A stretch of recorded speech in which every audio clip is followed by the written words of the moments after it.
અને જેને લક્ષ્મીજી બહુ જોતા હોય એને વિષ્ણુ ભગવાનની હારે રહેવું જોઈએ.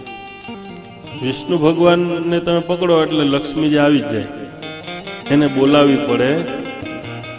તમે જે રૂપમાં વિષ્ણુ ભગવાનને લાવો એટલે લક્ષ્મીજીને આવવું જ પડે. લક્ષ્મીજી વિષ્ણુ ભગવાનથી દૂર જતા જ નથી.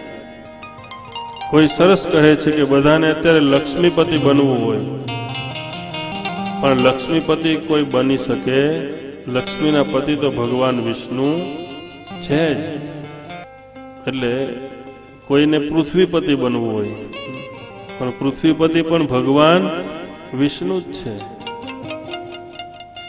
એટલે લક્ષ્મીને જોતી હોય તો પહેલા વિષ્ણુ ભગવાનને પકડવા, અને વિષ્ણુ ભગવાન આવે એટલે આ લક્ષ્મીજી બધું એને પ્રાપ્ત થાય છે. એટલે નારાયણને પકડવા, ભગવાનને પકડવા. જેને લક્ષ્મી જોતી હોય, જેને વૈભવ જોતું હોય, સુખ જોતું હોય, એ વિષ્ણુ ભગવાનની પૂજા કરવી. જેને જ્ઞાન જોતું હોય એને શંકર ભગવાનની પૂજા કરવી. જેને વૈરાગ્ય જોતું હોય એને શંકર ભગવાનની પૂજા કરવી. એમ ભગવાનના અલગ અલગ રૂપ છે.